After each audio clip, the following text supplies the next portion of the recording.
Olá, queridos irmãos e irmãs, sejam todos bem-vindos e bem-vindas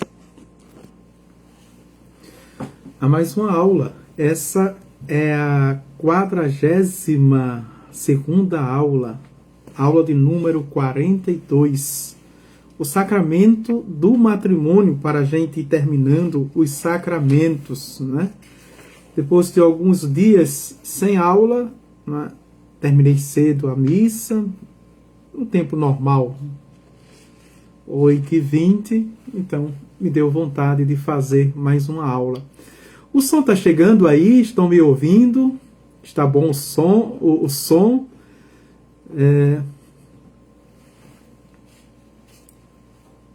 Boa noite. Risoneide Albuquerque, o som está bom? Para a gente iniciar. Boa noite, Josilda. Está. Obrigado. Em nome do Pai, do Filho e do Espírito Santo. Amém. Que o Deus de toda bondade, que quer salvar todo ser humano, esteja convosco. Bendito seja Deus que nos reuniu no amor de Cristo. Então, o sacramento do matrimônio, né? Vamos seguir aquele método de definição, né? Depois vamos ver a matéria, a forma e o ministro, a unidade e a indissolubilidade do matrimônio. Depois os efeitos, os impedimentos e efeitos civis do matrimônio, tá certo? Vamos para a definição. Definição e o conceito. O matrimônio é o sacramento que une o homem e a mulher indissociavelmente e lhes dá a graça de santamente conviverem cristamente e educarem os filhos. Veja a definição do que é o matrimônio, não é? O que Deus uniu, o homem não separa. E aqui tem esta questão, o homem e a mulher. Isto é casamento para a igreja. Certo? Depois de tantos modelos, hoje, arranjos, como diz a psicopedagogia, de famílias e modelos de casamentos, não é? Por exemplo, a homoafetividade, que eu não quero entrar nestes méritos, mas a partir da definição do que é ainda o matrimônio para a Santa Igreja Católica, a gente já vai destacar, não é? Descartando as outras possibilidades de união conjugal. O matrimônio pode ser considerado como contrato ou obra de natureza e como também sacramento, tá certo?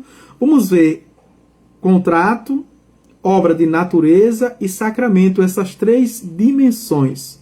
Como contrato, define-se em contrato natural entre pessoas, atenção, idôneas, com o qual o homem e a mulher estabeleceram de vida pela procriação e educação dos filhos, que é o fim principal do matrimônio, né? Somente um parêntese, na entrevista que se faz com os nubentos, com os noivos, portanto, a última pergunta é: aceita a prole? Ou seja, aceita filhos? É o fim do matrimônio, o fim principal, os filhos. E prestar mútua ou mútuo auxílio. O mútuo auxílio, o companheirismo, portanto, é o fim secundário. Atenção, o fim principal são os filhos, o fim secundário, o companheirismo. Isso hoje, veja, na escala valorativa, na escala de valores, o fim secundário passou a ser o fim principal, o companheirismo, não é?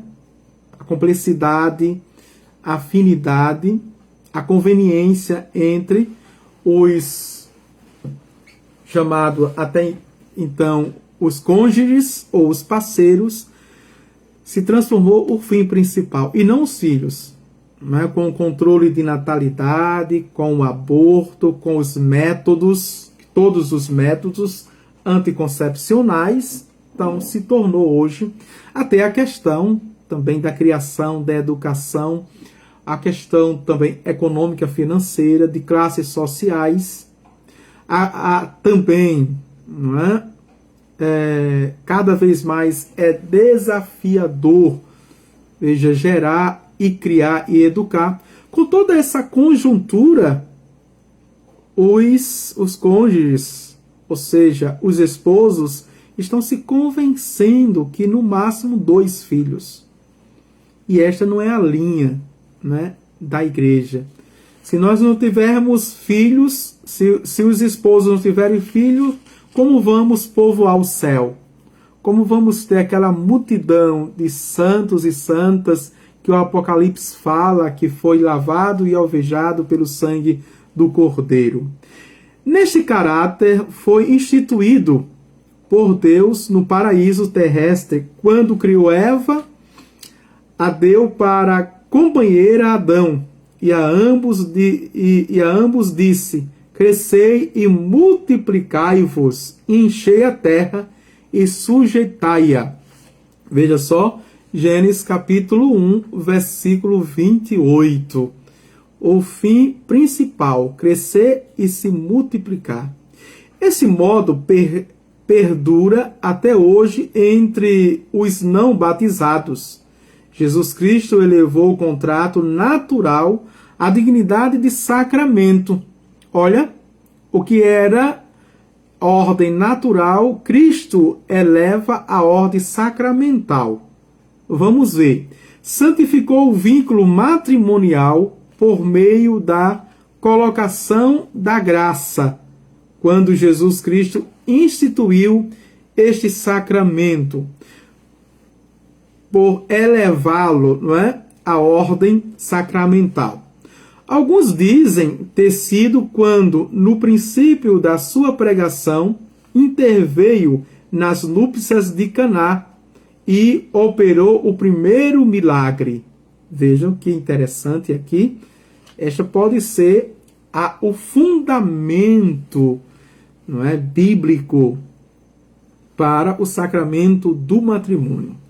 Outros, quando impôs a indissolubilidade ao dizer: não se separa o que Deus ajuntou, não separa o homem o que Deus uniu. Mateus capítulo 19, versículo 6. Já temos 2 fundamentos aqui. Atenção, primeiro, quando ele operou o milagre da transformação da água para o vinho, lá nas bodas de Caná. O segundo, quando ele diz: não separa o homem o que Deus uniu. Outros, finalmente, haver sido nos 40 dias em que permaneceu com os apóstolos depois de sua ressurreição. A igreja, no Concílio de Trento, definiu que o matrimônio é verdadeiramente e propriamente um dos 7 sacramentos da lei evangélica, instituído por Jesus Cristo. Então, o Concílio de Trento, no século XVI, veja, bateu o martelo, se tornou para nós dogma. Não tem como mais questionar, não temos mais como, veja, argumentar. A luz da razão, iluminada agora pela luz da graça, nos faz, pela fé, a virtude teologal, aceitarmos. Não por uma imposição. Atenção, dogma quer dizer logos, quer dizer razão. Ou seja, eu aceito porque o dogma me convenceu, passou pela minha razão, eu comprovei no meu intelecto e eu admito que é verdade, e uma verdade infalível. Não existe outra verdade além desta verdade. Vamos ver agora a matéria, a forma e o ministro desse sacramento do matrimônio. Matéria e forma deste sacramento são o contrato entre os cônjuges, entre os esposos, isto é, o consentimento expresso e aceito pelas duas partes. Por isso que o ministro são os esposos. Vejam, são os esposos. O sacerdote, o diácono e até mesmo o bispo, não é? E nós somos, portanto, testemunhas idôneas da igreja. Primeira testemunha. Depois vem as outras testemunhas, os casais, que não são padrinhos nem madrinhas, tá certo? Para o sacramento do matrimônio não se chama padrinhos. Não, se chama testemunhas. Testemunhas do cônjuge, do esposo, e testemunha da esposa. Ali. Juntamente com o sacerdote, o ministro ordenado como testemunha idônea da igreja. Diante do sacerdote, testemunha necessária, veja o que diz aqui, necessária em face da igreja, idônea, não é? Portanto, exprime o mútuo consentimento. E a igreja, não é? Pela oração, ela aceita esse consentimento. Vamos ver agora a unidade e a indissolubilidade deste sacramento. Duas são as propriedades do matrimônio. A primeira, a unidade, e a segunda, a unidade impõe em que haja um só esposo para uma só esposa. Isto é a unidade, certo? Por isso que o adultério, a infidelidade na questão afetiva sexual, veja, quebra, fere essa propriedade da unidade. Donde é proibida a poligamia, não é? Polis, dois, ou seja, o homem ter duas mulheres ou mais, a mulher ter dois homens ou mais. União simultânea de um homem com mais mulheres. E a poliandria. Tá certo? União simultânea de uma mulher com mais homens. Então vamos atenção para essas duas palavras. Quando nós falamos de poligamia, estamos falando de união, veja, de um homem com mais mulheres. Quando nós falamos de poliandria, nós estamos falando de união de uma mulher com mais, não é? De dois homens. Deus permitiu no Velho Testamento a poligamia, só a título de tolerância. É interessante aqui isso, né? Muitas vezes foi aquela pergunta que os fariseus fizeram a Jesus, e Jesus disse: por causa da dureza dos vossos corações. Mas no início não era assim. No Gênesis, na origem, não era assim. Não estava no pensamento de Deus, na vontade de Deus. Ele foi tolerante, segundo a sua misericórdia. Jesus Cristo, na lei nova, a condenou e reconduziu o matrimônio à primitiva instituição. Por causa disso, a poligamia foi sempre proibida pela igreja como contrária ao fim secundário do matrimônio. Ou seja, não é, o companheirismo, não é? O companheirismo aqui, o auxílio, o fim secundário. Lembra do fim principal, que é a procriação, do fim secundário, que é o auxílio, o companheirismo, a unidade como propriedade, estamos vendo. Vamos avante. A pacífica convivência dos cônjuges.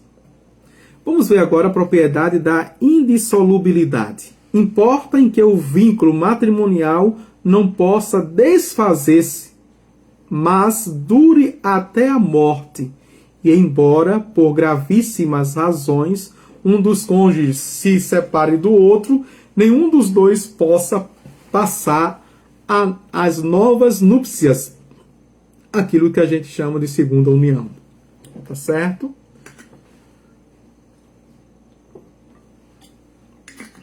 A não ser que a igreja, como está no Código de Direito Canônico, tem aqueles critérios que ela reconhece que não houve, não é, matrimônio, o sacramento. Houve a cerimônia, mas não houve, e a igreja reconhece, se chama nulidade matrimonial. Porque Deus uniu, o homem não separa, e nem a igreja separa. A igreja só reconhece que não houve, dentro da lei, da sua legislação. Isso é um processo, né? É um processo, tá certo? Procura o canonista, né, e dá entrada. Se você se separou por algum motivo e acha que o seu casamento é nulo, não existe nulidade, procura o pároco da sua paróquia, o bispo da sua diocese, que vai indicar o canonista e você dá entrada no processo de nulidade matrimonial. A indissolubilidade do matrimônio é querida por Deus. A igreja guarda do preceito divino, a defendeu sempre e lutou pela sua conservação. Não parou nem diante do perigo de perder a Inglaterra. Não é?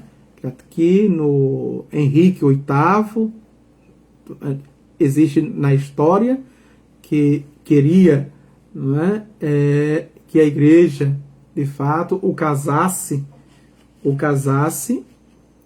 com outra mulher, com outra rainha, que ele queria fazer outra rainha, sem reconhecer nulidade matrimonial e sem ter motivo. Primeiro, sem ter motivo.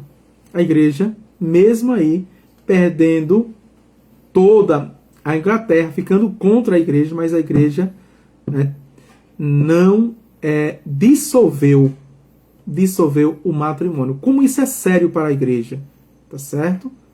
É muito sério para a igreja.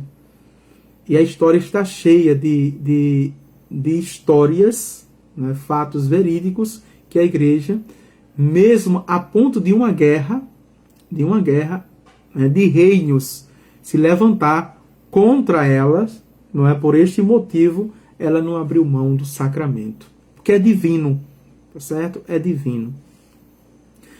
Que se desprendeu da igreja romana, precisamente porque os papas negaram o divórcio de Henrique VIII, tá certo? Além do mais, a indissolubilidade é necessária, assim, para fomentar e manter o mútuo amor e a fidelidade dos cônjuges, como para proteger o bem da prole. Olha aí, tá certo? Dos filhos. Hoje, infelizmente, não é? A igreja muitas vezes fica de mão atadas por tantas facilidades, por uma envergadura na compreensão do que é o amor, do que é afeto, do entendimento o que é o entrelace matrimonial, a conjugalidade, e hoje a própria psicopedagogia está reconhecendo que não existe mais ou apenas a família nuclear, não é o pai, a mãe, os filhos, mas o arranjos de famílias, não é terrível quando não apenas com a mãe, com o pai, ou com os avós, com os tios, não é? Filhos praticamente entregue à deriva, não é? Filhos na rua, filhos de rua, enfim, a gente está acompanhando essa desestrutura, não é? Isso beira a uma perversidade nos afetos, que gera uma perversidade também na questão da sexualidade. O mundo está de cabeça para baixo. A instituição familiar, que, como dizia São João Paulo II, é célula máter da igreja, não é? Ou seja, geradora de vida, também da questão moral, da questão ética, e tudo sai desse berço da família. Nós sabemos que a família está fragmentada, está desestruturada, E me desculpe, viu, por ser exorcista, a gente vê nitidamente, né, a investida massacrante, ao mesmo tempo maciça, do diabo, né, do demônio na família. Porque é uma das instituições, veja, que de fato ela é modelar, não é? Ela é exemplar e ela é condutora para uma sociedade no seu tecido, não é? Nos seus sistemas, nos seus esquemas saudável. Se nós não temos famílias saudáveis, não vamos ter uma sociedade saudável, não vamos ter uma civilização do amor, da paz, da fraternidade, da solidariedade. É engano. Por isso que começa pela sua casa. Né? E que casa tem que se transformar em lar. Não é apenas um espaço, um reduto de convivência, né? de todas as lógicas, veja, de todos os prazeres, mas também não deve ser uma casa de passagem ou um hotel uma pousada que eu possa pernoitar. A casa deve ser um lar. Um lar que, ao voltar do trabalho, ao voltar das minhas atividades, eu sei que ali eu vou encontrar pessoas que me amam. Não é? A casa, por isso que a casa, além de ser o espaço de descanso, mas é também de encontro. Que pessoas que pensam em mim, pessoas que vão me acolher, pessoas que me refazem, pessoas que me revigoram, né? Infelizmente, para algumas famílias, isso é um ideal, isso está muito longe. Mas por isso que nós temos a igreja católica, que é defensora, não é, dessa instituição. Essa instituição também que é uma instituição humana e é promotora desta paz. É justamente por este crivo que ela coloca como modelo a Sagrada Família, Jesus, Maria e José, como modelo de todas as famílias. Né? A família de Nazaré, a família simples, a família humilde, mas que lá, né, reinava o amor, reinava o diálogo, reinava o companheirismo, a compreensão, né? Reinava a unidade e a comunhão. Vamos avante. Vamos agora para, ainda dizendo, veja, a indissolubilidade do matrimônio opõe-se ao divórcio. Isto é, ruptura do vínculo conjugal por onde cada um dos cônjuges permanece livre e possa construir nova união. A Igreja o condena sempre como contrário ao bem da família e ao bem da sociedade. Veja, vamos para o efeito de tudo isso, né? Quais são os efeitos? O matrimônio, o primeiro efeito, aumenta quem recebe o matrimônio, viu? E aqui é interessante que quando apenas não se convive, né? Quando não são amancebados, amigados, como assim a gente chama aqui no Nordeste, veja, só se casam no contrato social, civil, né? A maioria dos casais só tem apenas o contrato civil, não tem o sacramento. Não tem o sacramento. E quais são os efeitos de quem recebe o matrimônio, o sacramento? Primeiro, aumenta a graça santificante por ser um sacramento de vivos e não de mortos. Daí a necessidade de ser recebido em graça de Deus, senão comete sacrilégio. Não é? Ou seja, se confessa antes de receber esse sacramento. Segundo, da graça sacramental, isto é, o direito às graças atuais necessárias aos cônjuges para viverem santamente e cristamente, educarem os seus filhos. Aqui é interessante que existe uma palavra chamada castidade dentro do matrimônio, né? Que é justamente esse estado de santidade vivido pelos dois. que anula, né, e supera toda a perversidade no relacionamento matrimonial sexual. Veja, é uma parte que se deve falar, né, nas questões das posições. Me desculpe se tem alguma criança aí assistindo, não é? Das modalidades de sexos, né? Das fantasias eróticas, das pornografias, tudo isso.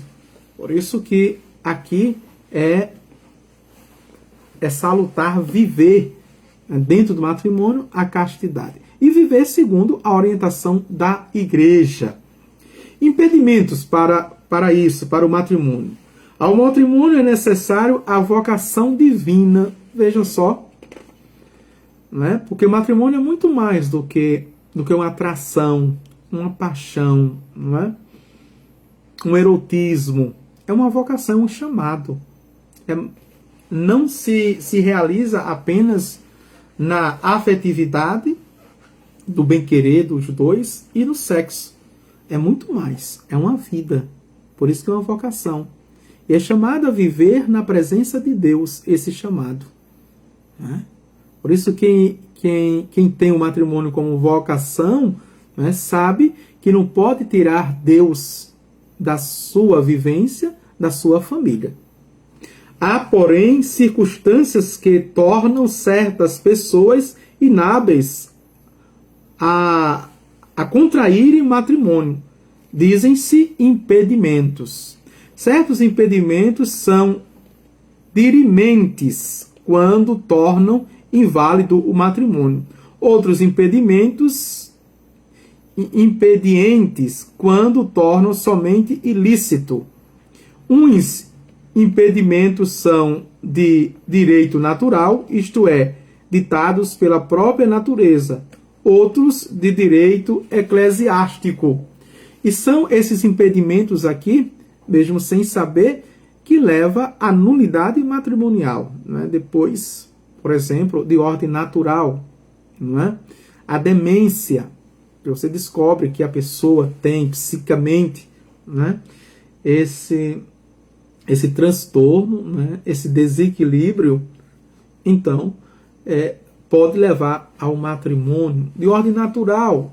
Né? Se a pessoa é impotente, se o homem é impotente de ordem natural, né?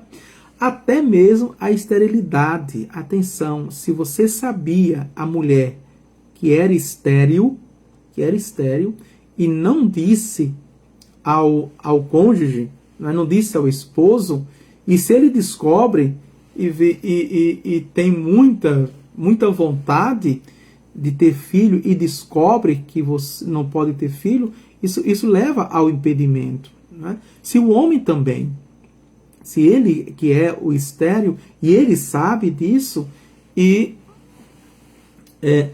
negou, escondeu, não é?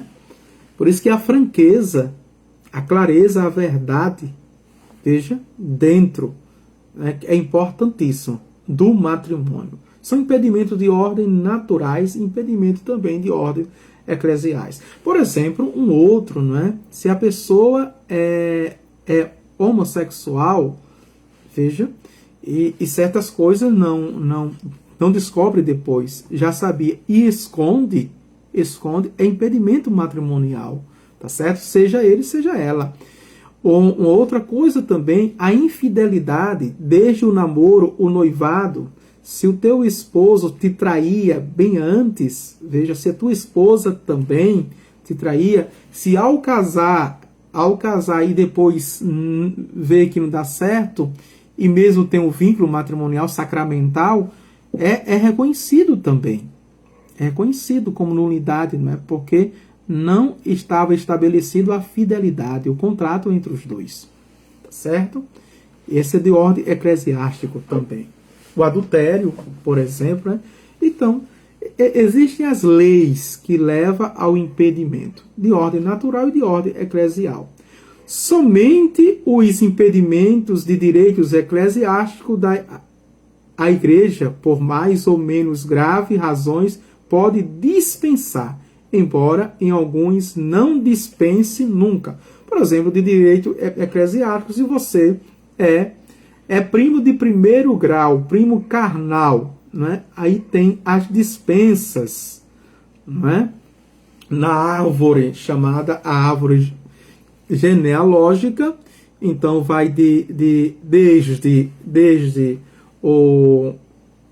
a direção vertical, horizontal, colateral, disso aí, esses detalhes que a igreja, o bispo ou vigário geral, ele dispensa para o matrimônio, né? Por isso tem que ter a dispensa antes, depois geram algumas complicações, tá certo? Além disso, a igreja dispensa às vezes, por gravíssimas razões, o matrimônio retificado e não consumado, ou melhor, declara depois de maduro exame que o ato exercido pelos contraentes foi nulo por defeito de consentimento, por impedimento dirimente ou por algum defeito substancial, né? Por exemplo, veja, existe casos, viu? A gente pensa que não existe casos. Quer dizer, por traumas, não é? A mulher não consegue realizar as núpcias com o marido, né? Ou o marido também não consegue realizar. Mas eles se amam tanto que se respeitam e levam, não é? Levam. No ato, eles conseguem namorar, eles conseguem ter as preliminares, mas não conseguem a penetração por trauma. Feito muitos exercícios, muitas terapias, não é? Muitos trabalhos, mas mesmo assim não consegue. Isso levaria à nulidade. Mas tem a dispensa se, veja, no consenso entre os cônjuges, o amor é tão grande que eles se aceitam e querem viver assim. Eu conheço casais assim. Não é um casal só, eu conheço casais assim, que não têm filhos porque eles não conseguem ainda. E anos, 20 anos, 25 anos, não conseguem ter núpcias. Eles conseguem namorar, conseguem ter as preliminares, mas não conseguem a penetração. Tem casos assim. E eu acho isso de uma beleza, sabe? De uma beleza, de um companheirismo, de uma misericórdia, de uma complacência entre os cônjuges, certo? Porque é a pessoa, né? É a pessoa aí. E não é porque quer fazer controle de natalidade, veja, não é porque tomou 5 anos, 10 anos anticoncepcionais e aí agora quer gerar e não podem fazer um tratamento. Não, é porque não é capaz, psicologicamente, emocionalmente. Mesmo assim, é aceita, é acolhida, é naquele limite, naquela dor, porque ambos sofrem, e sofre mais quem não pode, não é? Sofre mais quem não pode. Efeitos civis. Não realizem os esposos católicos só o ato puramente civil, transcurando ou diferindo o matrimônio religioso. Se ousarem fazer, são considerados pela Igreja pecadores públicos, tá certo? E aqui precisa também de uma vamos entender isso aqui, não é? O cristão católico não deveria se casar apenas no civil. Primeira coisa. E a igreja olha para este como os pecadores públicos, tá certo? Que são cristãos, que têm fé, se dizem seguidores de Cristo e não quer um sacramento. A bênção de Deus, a graça de Deus, sacramental. Isso é pecado público. Se você está me ouvindo, se você conhece alguém que só é casado no civil e diz que é católico, esse é pecador público. Por outro lado também, né, a igreja, para reservar isso, a lei já deu, né, a gente está crescendo, mas a lei já deu, nem precisa 2 anos de convivência, 3, anos já tem direitos, não é? Ambos já têm direitos. Se paga até multa. Multas, não é? Multas, porque até noivado, se noivou 10 anos e se deixa por nada, se o outro quiser processar, já tem direito também. Tá certo? Mas é preciso uma dispensa apenas no religioso. A igreja considera o efeito civil, certo? O casamento civil. E aí, na ordem natural e na ordem também eclesiástica. Por isso que existe o casamento com efeito civil. Da entrada no cartório, tudinho, e lá na igreja existe 2 documentações, não é? As proclamações, vejam, e se faz os 2 naquela hora da liturgia sacramental do matrimônio, certo? Então terminamos a nossa conversa, a nossa aula com 36 minutos e finalizamos também com essa aula, a 42ª, os sacramentos, terminando com o sacramento do matrimônio. E vamos ver os sacramentais. Eu vou aproveitar e já vou ver os sacramentais com vocês, que é rápido, não é? Falta ainda muito tempo. E eu junto, porque aí a gente só vai depois entrar na parte da oração e ver a oração do Pai Nosso, tá certo? Vamos ver. Sacramentais, portanto. Vamos seguir aquele método de definição, instituição, ver o ministro e as várias espécies dos sacramentais, tá certo? Então vimos os 7 sacramentos, agora vamos ver os sacramentais. O que são os sacramentais? Os sacramentais são coisas ou ações que a igreja, por certa analogia com os sacramentos, se utiliza para obter alguns efeitos, nomeadamente espirituais. Aqui está no cânon, não é, da igreja, o 1144, essa definição de sacramental. Difere dos sacramentos.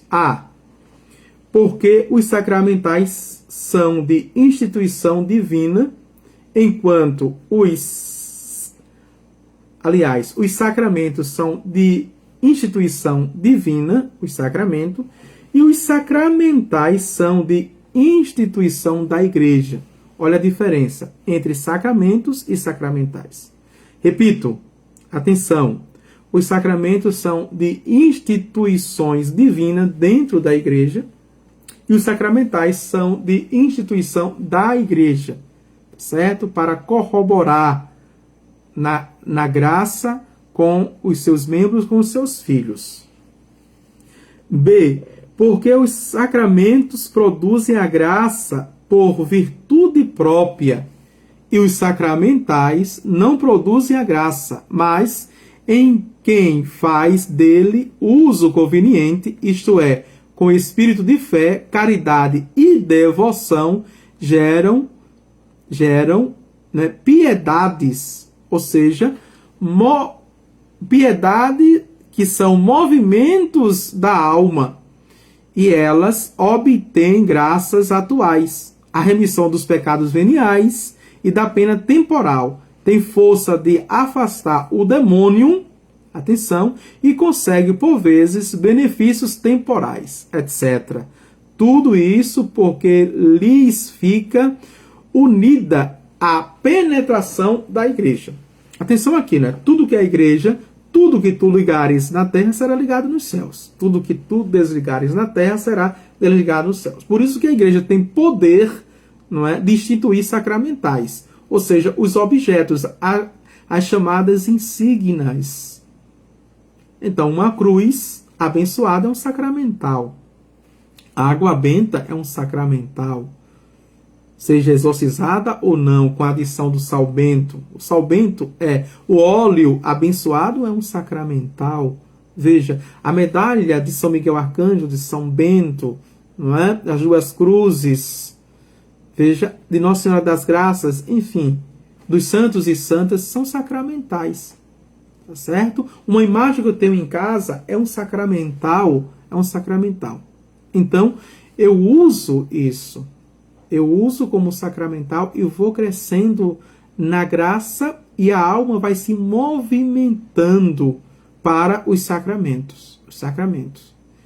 E que, veja, muitos sacramentais, eles podem perdoar também os pecados veniais e nos abrir cada vez mais a graça. Ministro legítimo dos sacramentais é o clérigo, não é? O diácono, o padre, o bispo, a quem é dada a faculdade de conferi-los, ou seja, abençoar, e a autoridade eclesiástica competente não proibiu exercê-las para serem conferidas ou administradas pela igreja.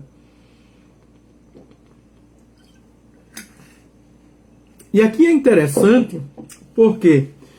Porque quando nós usamos, não é? Usamos o escapulário, rezamos o texto é sacramental, o escapulário, não é? Também, veja, é uma medalha, o crucifixo, a cruz, enfim, uma imagem que ela não é abençoada, portanto não é um sacramental, mas ela pode se tornar um amuleto, não é?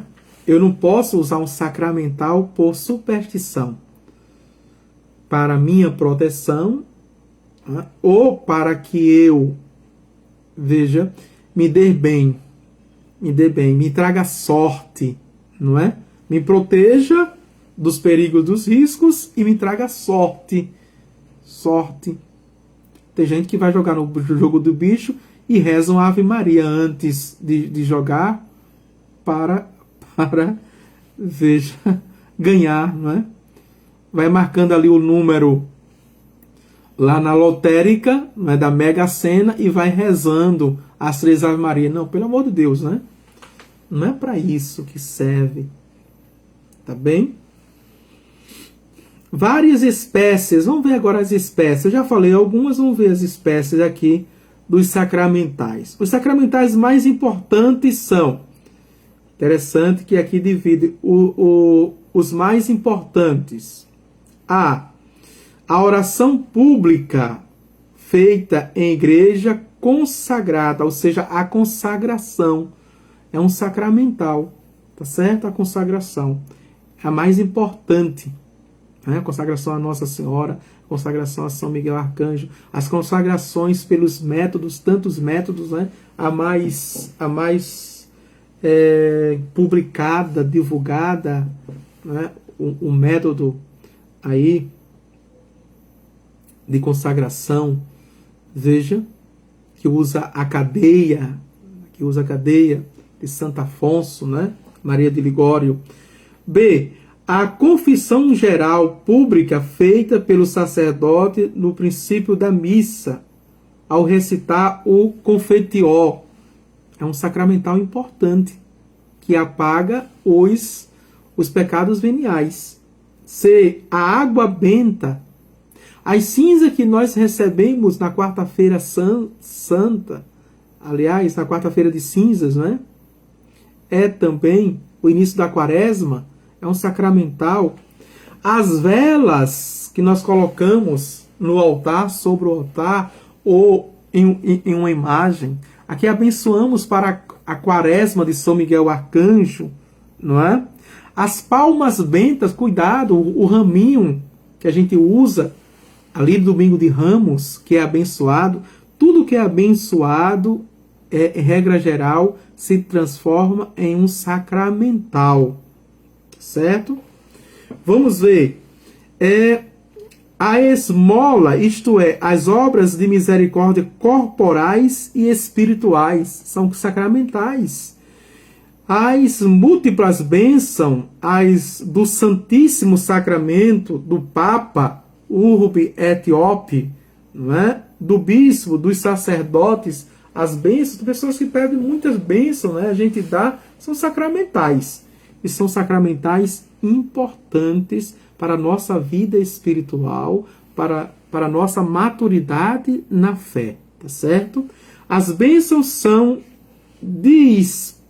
dispartidas ou dispensadas aos católicos, mas podem recebê-las também os catecúmenos, e quando não se opuser a proibição da Igreja, os próprios católicos, para conseguirem esta luz da fé, ou com ela a saúde do corpo, certo?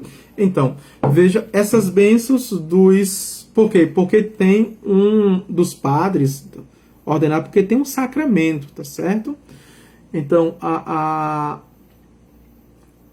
bênção dos nossos pais, dos nossos avós, dos nossos tios, dos nossos padrinhos não são sacramentais. Eles abençoam porque têm autoridade dada por Deus, tá certo? Mas eles não têm um sacramento, não é de ordem natural, não é de ordem eclesiástico. Pronto, dito isto, nós terminamos a nossa aula. Encerramos os 7 sacramentos e agora vimos os sacramentais. Maria Lima diz: tudo o que é abençoado torna-se sacramentais. Tenho ramos, velas, água benta, etc. em casa. São sacramentais, tá certo, Maria Lima? E, por exemplo, os ramos, se não devolver à igreja, você tem que queimá-los. Senão, isso é sacrilégio, é profanação, né? A vela tem que deixar ela consumir todinha, tá certo? Se foi abençoada. A água benta, usar, não é, dignamente. Senão, tudo isso é como que a gente usar sacrilegamente ou profanicamente, tá certo? É preciso pensar um pouco para que a gente quer, quando a gente manda abençoar. Por exemplo, os terços, né? A gente manda abençoar os terços, se transformam em sacramentais. Eles quebram a cruz, né? Eles se partem. Então, se for plástico, se for madeira, queime. Se você não quer fazer coleção, queimar. Tudo isso, destruir, tá certo? Se for de metal ou outros, você pode quebrar, não é? E colocar em água corrente, mas não deixar em qualquer lugar, porque é um sacramental, está abençoado. As imagens também, não é? Que são quebradas, quebra pescoço, quebra perna. Se você não manda restaurar, que não vale a pena, que é pequenininha, não é? Então você tem que quebrar ela todinha e também destruir. Se não pode fincar, enterrar, você também coloca, porque são todos sacramentais. Por isso que muito cuidado. A gente quer bênção por todos os lados, mas a gente não cuida, não preserva, não tem cuidado. Maria Lima diz: só devolvo antes da Semana Santa. Isso, é isso mesmo. E queimar caso se danifique. Gratidão, querido. Tá bem, obrigado. O Senhor esteja convosco, Ele está no meio de nós. Abençoe-vos Deus Todo-Poderoso, o Pai e o Filho e o Espírito Santo. Amém. Boa noite para todos. Até a próxima aula. Amanhã eu farei aula, viu? Logo pela manhã, acredito. A aula, vamos estar na oração. Vamos ver a oração universal, vocal, que é o Pai Nosso. Vamos trabalhar amanhã o Pai Nosso nas aulas. Certo? Tchau, tchau.